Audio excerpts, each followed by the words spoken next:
وعلى آله وصحبه أجمعين أما بعد فقد قال الله تعالى في كلامه المجيد وما خلقت الجن والإنس إلا ليعبدون.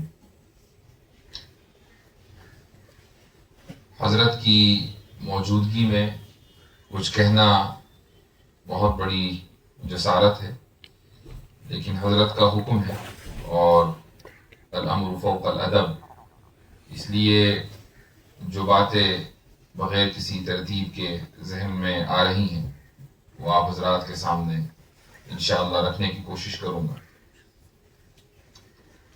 اللہ سبحانہ و تعالیٰ کا ارشاد ہے کہ اس نے جن اور انسانوں کی تخلیق عبادت کے لیے کی ہے، یعنی مقصد تخلیق عبادت ہے۔ اس دنیا میں کوئی شخص ایسا نہیں ہے کہ وہ کوئی کام بلا مقصد کرتا ہو۔ مقصد ہماری فطرت میں شامل ہے۔ مثلا ایک آدمی اگر کہیں سفر پر جا رہا ہے، ایک شہر سے دوسرے شہر، اور آپ اس سے پوچھیں کہ سفر کا کیا ارادہ ہے، کیا مقصد ہے، تو یہ جو آپ کا سوال ہے یہ خود اس بات کو بتا رہا ہے کہ آپ کی اور سامنے والے کی دونوں کی سمجھ اس پر ہے کہ سفر بلا مقصد نہیں ہوتا۔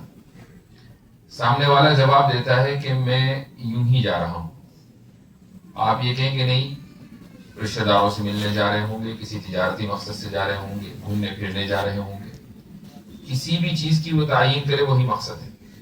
لیکن اگر وہ ان تمام تر سوالوں جوابوں کے باوجود کسی مقصد کی تعین نہ کر سکے تو آپ کے ذہن میں یہی آئے گا کہ یہ شخص عقل سے کوڑا ہے، اسی لیے سفر بھی کر رہا ہے لیکن مقصد اس کے پیش نظر نہیں ہے۔ تو جنون کی حالت میں اگر کوئی شخص ہے تو اس کے بارے میں تو یہ توقع کی جا سکتی ہے کہ وہ سفر کرے اور بلا مقصد کرے، لیکن اگر کوئی شخص عقل رکھتا ہے تو اس کی فطرت میں مقصد ہے۔ اسی طریقے سے ہماری زندگی بھی ایک سفر ہے، اور اس سفر کا آغاز ہماری اس دنیا میں جب ہم آئے، پیدائش ہوئی، وہاں سے ہوا، اور یہ سفر پھر چلتا رہے گا یہاں تک کہ ایک انسان کی جب موت آ جاتی ہے تو اس کی زندگی کا سفر ختم نہیں ہوتا، اس کے جسم کا سفر ختم ہو جاتا ہے، لیکن روح کا سفر آگے چلتا رہتا ہے۔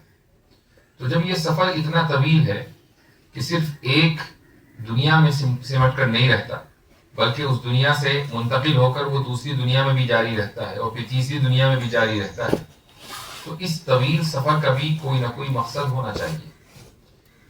اب یہ ممکن نہیں ہے کہ اتنے طویل سفر کا ایک انسان، جبکہ اگلی منزل اس کو معلوم نہ ہو کہ کہاں ہے، کیسی ہے، کہ وہ اس مقصد کا خود ہی انتخاب کر لے۔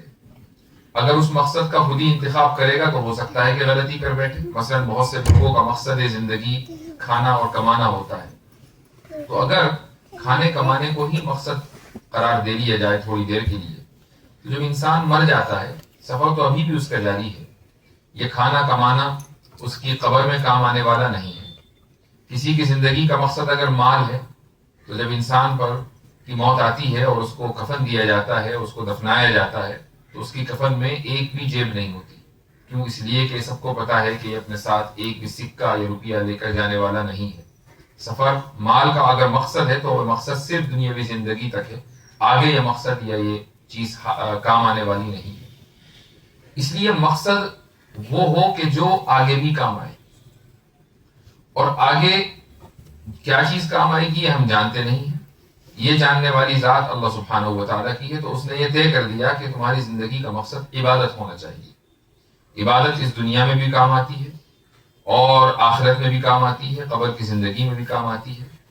اللہ سبحانہ و تعالیٰ کا ارشاد ہے کہ وَمَن يَتَّقِ اللَّهَ يَجْعَل لَّهُ مَخْرَجًا وَيَرْزُقْهُ مِنْ حَيْثُ لَا يَحْتَسِبُ، کہ ایک آدمی اگر اللہ سبحانہ و تعالیٰ سے ڈرتا ہے تو اللہ تعالیٰ، اگر وہ شخص کسی پریشانی میں مبتلا ہے تو اس کے لیے مخرج یعنی آسانی کا راستہ اللہ تعالیٰ نکال دیتا ہے۔ یہ تقوی کی بدولت ہے، عبادت کی بدولت ہے۔ وَيَرْزُقْهُ مِنْ حَيْثُ لَا يَحْتَسِبُ، اور اس کو وہاں سے رزق دیتا ہے کہ جہاں سے اس کو کبھی اندازہ بھی نہ ہو۔ تو یہ اس دنیا میں عبادت اور تقوی کی برکات ہیں۔ پھر اس کے بعد جب انسان کو قبر میں لٹایا جاتا ہے تب بھی وہاں، جیسا کہ میں نے ابھی عرض کیا کہ نہ مال کام آنے والا ہے نہ اولاد، وہاں پر بھی عبادت ہی کام آنے والی ہے۔ ایک روایت میں آتا ہے کہ ایک انسان کے جو پوری زندگی اچھے کام کر کے مرا، تلاوت کر کے گیا، نمازیں پڑھ کے گیا، روزے رکھ کر گیا، تو جب قبر میں اس کو لٹایا جاتا ہے تو ایک شخص کو وہ دیکھتا ہے کہ بہت دور سے چلا آ رہا ہے، تو اس کے ذہن میں یہ چیز آئے گی کہ یہ شخص یہاں کیا کر رہا ہے. تو وہ شخص جب قریب آتا ہے اور تعارف ہوتا ہے تو وہ یہ کہتا ہے کہ انا مونسک فی وحشتک، کہ اس تنہائی کی جگہ میں تمہارا انیس ہوں، میں تمہیں انسیت تمہارے اندر پیدا کرنے کے لیے یہاں بھیجا گیا ہوں، میں تمہارا عمل صالح ہوں کہ جس کو اللہ تعالیٰ نے مجھے انسان کی شکل میں مجسم کر کے یہاں بھیجا ہے. تو قبر کی زندگی میں بھی عمل ہی نے کام کیا. پھر اس کے بعد جب اگلی دنیا میں اس روح کا انتقال ہوگا، یعنی میدان محشر میں اللہ سبحانہ و تعالی ہمیں اٹھا کر کھڑا کرے گا اور اپنی بندگی میں پیش کرے گا، تو وہاں پر بھی جو چیز کام آنے والی ہے فضل خداوندی کے ساتھ ساتھ عمل. اور اس کے بعد پھر جو لوگ جنت میں جائیں گے تو جنت میں داخلے کے بعد بھی عمل ہی کام آنے والا ہے، اس معنی گر کہ جو شخص اس دنیا میں مثلا تلاوت کلام اللہ میں منہمک رہا ہو، اس کو یہ کہا جاتا رہے گا کہ اقرا ورتقی ورتل کما کنت ترتل فی الدنیا، کہ تم قرآن پڑھو اور پڑھتے رہو اور چڑھتے رہو جس طریقے سے تم دنیا میں تلاوت کیا کرتے تھے ایسے ہی یہاں بھی کرو. تو جنت میں داخلے کے باوجود رفع درجات جو ہوگا وہ عمل کی وجہ سے ہوگا. تو یہ جو عمل ہے یہ ایک ایسا مقصد ہے کہ جو روح کا سفر چاہے کسی بھی عالم میں ہو، اس دنیا میں ہو، عالم برزخ میں ہو، عالم حشر میں ہو، عالم جنت میں ہو، جس عالم میں بھی روح ہوگی وہاں عبادت ہی کام آئے گی. رہی بات روپیے پیسے کی، کھانے پینے کی، تو یہ ایک محدود روح کا جو سفر ہے اس کی ایک محدود جو اس کی زندگی ہے وہ اس عالم میں ہے، بس یہاں پر ہی اس کو کام آنا ہے، اس کے علاوہ آگے اس کا کوئی کام نہیں ہے. اسی لیے خالق نے جو مقصد متعین کر دیا اس مقصد کو ہمیں پیش نظر رکھنا چاہیے.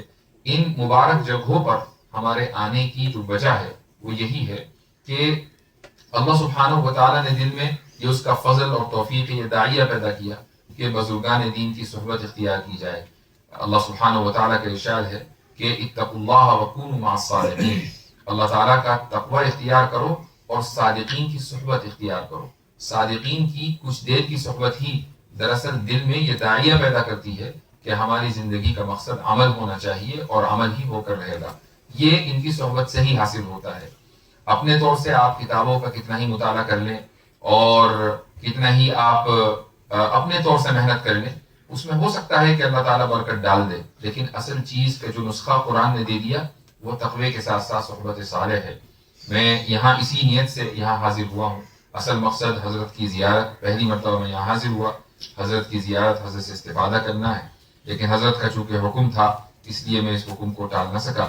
میں دعا گو ہوں کہ اللہ سبحانہ و تعالی حضرت کی عمر میں برکت عطا فرمائے اور ہمیں حضرت سے استفادے کی توفیق عطا فرمائے. جزاکم اللہ خیر الجزاء وآخر دعوانا ان الحمد للہ رب العالمین.